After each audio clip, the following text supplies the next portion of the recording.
हाल हाल ही में लॉन्च हुआ है एक सैमको का एक नया फंड जो कि है नाम है स्पेशल अपॉर्चुनिटीज फंड। तो ये एनएफओ स्टार्ट हुआ है मई 17 से और एनएफओ क्लोज हुआ है मई 31 को। और जैसे आप देख सकते हैं रिस्क ये काफ़ी हाई है क्योंकि ये थीमेटिक फंड है। तो स्पेशल अपॉर्चुनिटीज फंड मतलब क्या होता है, मतलब मान लीजिए कोई कंपनी में कोई रिस्ट्रक्चर हो रहा है या फिर गवर्नमेंट पॉलिसी के कारण कोई कंपनी में चेंजेस हो रहा है, या फिर कोई नेचुरल कैलामिटीज हो गया, या फिर जियोपॉलिटिकल टेंशन के बारे में कुछ भी चेंजेस हो रहा है। एआई आ रहा है, आर्टिफिशियल इंटेलिजेंस आ रहा है, नॉर्मल व्हीकल से हम लोग ईवी के तरफ जा रहे हैं, कुछ भी इनोवेशन में चेंज आ रहा है, सब कुछ को मिला के एक थीम बनता है। वही थीम को लेके ये एक एक फंड बनाया है सैमको ने, सैमको स्पेशल अपॉर्चुनिटीज फंड। तो देखेंगे आगे क्या क्या है इसमें।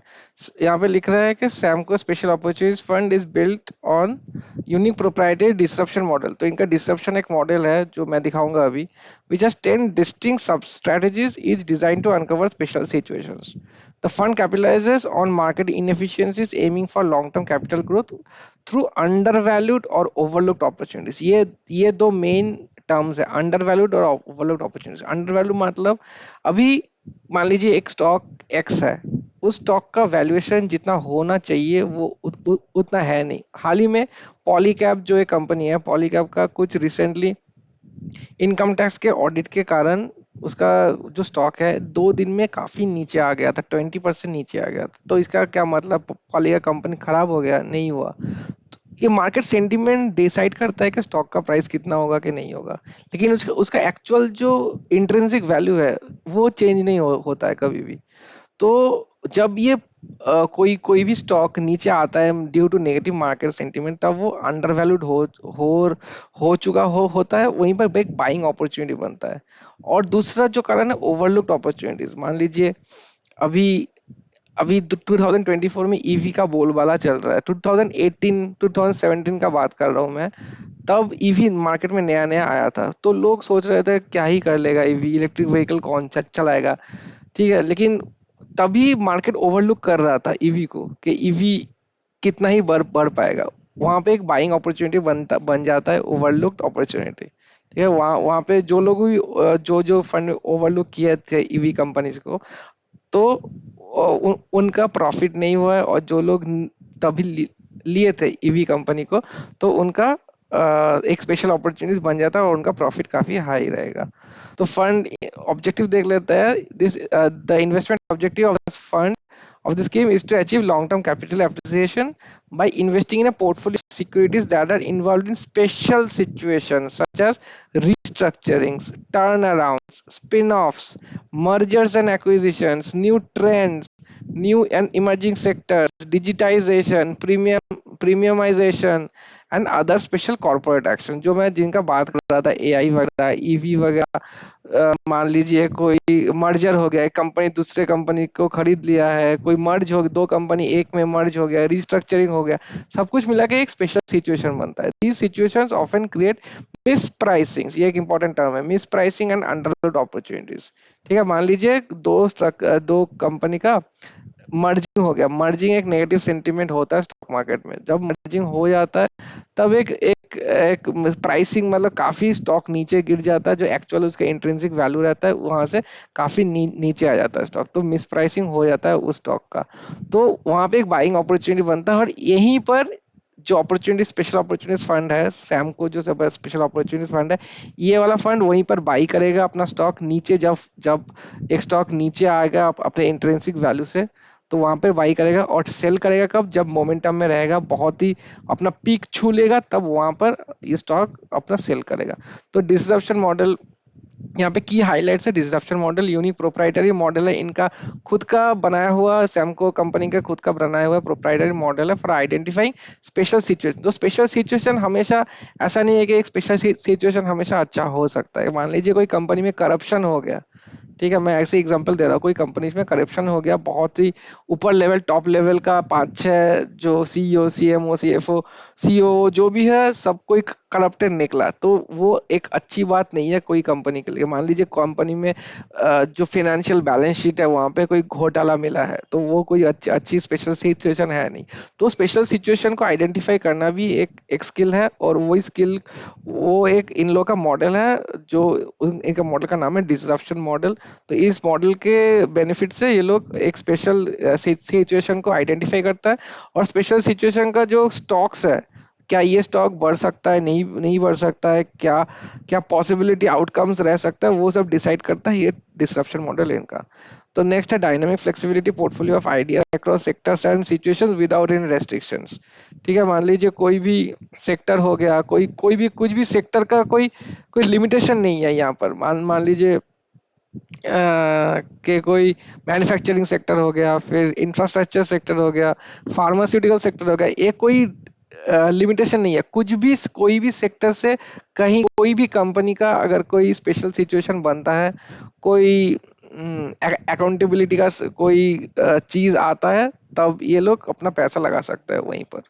Universe agnostic specific situations across market, कोई पर्टिकुलर यूनिवर्स का स्टॉक्स नहीं लेता है। कोई कोई जो होता है लार्ज कैप, मतलब लार्ज कैप का 100% लार्ज कैप ही रहेगा, स्मॉल कैप का 75% स्मॉल कैप में रखना ही पड़ेगा। जो सेबी से जो गाइडेंस दिया हुआ है, यहाँ पर कुछ भी नहीं है। ये लोग कहीं पर भी फ्रॉम लार्ज टू माइक्रो कहीं पर भी पैसा लगा सकते हैं।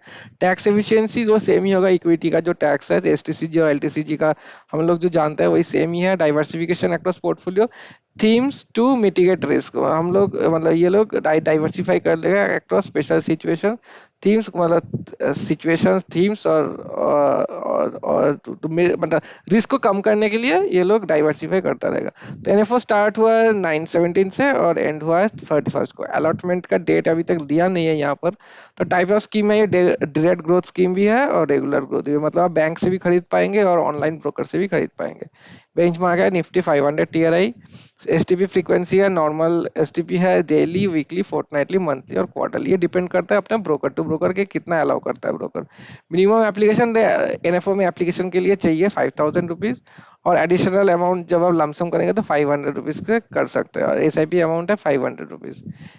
एग्जिट लोड का थोड़ा पंगा है यहाँ पर, 2% है। एग्जिट लोड जनरली 1% रहता है, यहाँ पर 2% है। अगर 365 तो एक साल के अंदर आप लोग रिडीम कर लेते हैं तो 2% पैसा लग जाएगा आपका, और अगर एक साल बाद निकालेंगे तो कुछ भी एग्जिट लोड नहीं है। तो इनका फंड मैनेजर है मिस्टर उमेश कुमार मेहता, मिस्टर पारस मटालिया और मिस्टर धवल धनानी। तो इनके बारे में आप गूगल में जाके पढ़ सकते हैं। तो फ्रीक्वेंटली आज क्वेश्चन देख लेते हैं सैम का अपॉर्चुनिटीज फंड। तो यही वही बोल रहा है कि ओपन एंडेड स्कीम है जो स्पेशल सिचुएशन है, restructuring, turn around, spin out वगैरह वगैरह यहाँ पर। इसीलिए ये बेसिकली ये थीम लेके चलेगा ये fund. What are the factors, यहाँ पर डिस्ट्रप्शन जब बोल रहा था, यहाँ पर देखिए डिस्ट्रप्शन DISRUPTION, ये वाला ये सब स्ट्रैटेजी फॉलो करता है ये लोग। Digitisation, insider mirror trading, spin offs and corporate actions, reforms, regulatory, government का जो रेगुलेटरी रिफॉर्म्स होगा वहाँ पे स्पेशल सिचुएशन बन सकता है। कॉर्पोरेट एक्शन से मतलब कॉर्पोरेट रिस्ट्रक्चरिंग से एक स्पेशल सिचुएशन बन सकता है। इनसाइडर ट्रेडिंग जो जो करता है वहाँ वहाँ पे बन सकता है। डिजिटाइजेशन, कोई इम्प्रूवमेंट, डिजिटल इम्प्रूवमेंट आ गया वहाँ पे बन सकता है। फिर अंडर वैल्यूड का होल्डिंग कंपनीज, प्रीमियमाइजेशन, कोई कंपनी का प्रीमियम कोई ब्रांड निकाला वो सब में आएगा। फिर trend, sustainable over time, organise shift, innovation, technological disruption, new and emerging EV का जो एग्जांपल दिया था मैं, इसी में आएगा वो। तो how is Samco special opportunities fund different from other thematic funds? यार ये नीचे क्यों आ रहा है बार बार? तो Samco special opportunity fund demonstrates dynamic flexibility crucial for navigating the ever changing landscape of sectors and themes and in the investment world. ये सब वही वही बात बोला है कि एग्नोस्टिक नहीं है। तो कोई भी यूनिवर्स में डाल सकता है, large cap to micro cap, कोई भी थीम में डाल सकता है पैसा। वही सब है कि एक एक थीमेटिक फंड लेंगे तो उसी थीम में रिस्ट्रिक्ट हो जाएंगे आप लोग। ठीक है, मान लीजिए स्मॉल कैप में, तो स्मॉल कैप के जो 250 कंपनीज है वहीं पर रिस्ट्रिक्ट हो गए। मिड कैप का 150 कंपनीज है वहीं पर रिस्ट्रिक्ट हो गए। फ्लेक्सी कैप का कुछ पैसा रखना ही पड़ता है, इक्विटी में कुछ रखना ही पड़ता है, डेट में कुछ रखना ही पड़ता है, ये सब में रेस्ट्रिक्ट हो जाता है। लेकिन यहाँ पर कोई रेस्ट्रिक्शन नहीं है, कहीं पर भी पैसा लगा सकता है, ये बोल रहा है। तो हु शुड इन्वेस्ट, यहाँ पर जो लोग इन्वेस्ट करना चाहिए वो जो जो अपने कैपिटल एप्रिसिएशन को देख रहे हैं based on special situations theme, वो थीमेटिक बेस इस थीम पे जो बिलीव करता है वही उन्हीं को यहाँ पे पैसा लगाना चाहिए। बेनिफिट्स क्या है यहाँ पर, डिसरप्शन मॉडल जो मैंने जब अभी वो ये सब कुछ मैं डिस्कस कर चुका हूँ पहले भी। What will taxation, taxation same ही है एज पर इक्विटी, एलटीसी एसटीसी लग जाएगा। एग्जिट लोड 2% हम लोग ऑलरेडी बात कर चुके हैं। पोर्टफोलियो में अभी तक पोर्टफोलियो कोई रेस्ट्रिक्शन नहीं है कितना स्टॉक्स रखेंगे, they are open to anything. तो जैसे जैसे दिन ढलता जाएगा तो वो लोग डिसाइड करेंगे कि कौन कितना स्टॉक्स रखेंगे। तो फंड मैनेजर के बारे में बात कर लिए, बेंचमार्क में भी बात कर लिए हम लोग। What will portfolio turnover, turnover ratio के बारे में कुछ अभी तक स्पेसिफिक टारगेट नहीं है। तो डिक्लेयर डिविडेंड, कोई डिविडेंड देगा कि नहीं, कोई डिविडेंड नहीं देगा। तो फिलहाल ये डिविडेंड, क्योंकि ये डिविडेंड फंड है नहीं, IDCW जो होता है डिविडेंड फंड, वो वाला फंड यहाँ पे लॉन्च नहीं किया हुआ है। तो स्कीम डॉक्यूमेंट यहाँ पे मैं इस जहाँ जहाँ जहाँ जहाँ से मैं दिखा रहा हूँ इस वेबसाइट का लिंक मैं डिस्क्रिप्शन में दे दूंगा, आप जाके ये 3 डॉक्यूमेंट देख सकते हैं। तो ये बेसिकली प्रोडक्ट का जो प्रेजेंटेशन है यही मेन डॉक्यूमेंट है, यहाँ पे जाके देख सकते हैं। तो किनको लगाना चाहिए यहाँ पे, जैसे मैं बोला, जो अपने पोर्टफोलियो में थोड़ा रिस्क लेना चाहता है रिवार्ड के हिसाब से, रिस्क इक्वल्स टू रिवार्ड, ज्यादा रिस्क लेंगे तो आपको ज्यादा रिवार्ड मिलेगा। तो रिस्क के साथ रिवार्ड का भी एक अच्छा रेशियो बनता है। जो लोग अपना थोड़ा रिवार्ड चाहते हैं थोड़ा रिस्क लेके, उन्हीं लोगों के लिए ये सब थीमेटिक फंड्स है। तो गाइस वीडियो पसंद आए तो लाइक और सब्सक्राइब कर दीजिए चैनल को, क्योंकि ऐसा टाइप वीडियोस एनएफओ का जो रिव्यू है और बाकी सब फंड्स का भी जो रिव्यू है मैं अपने चैनल पे लाता रहता हूँ। Thank you so much for watching, have a very good day.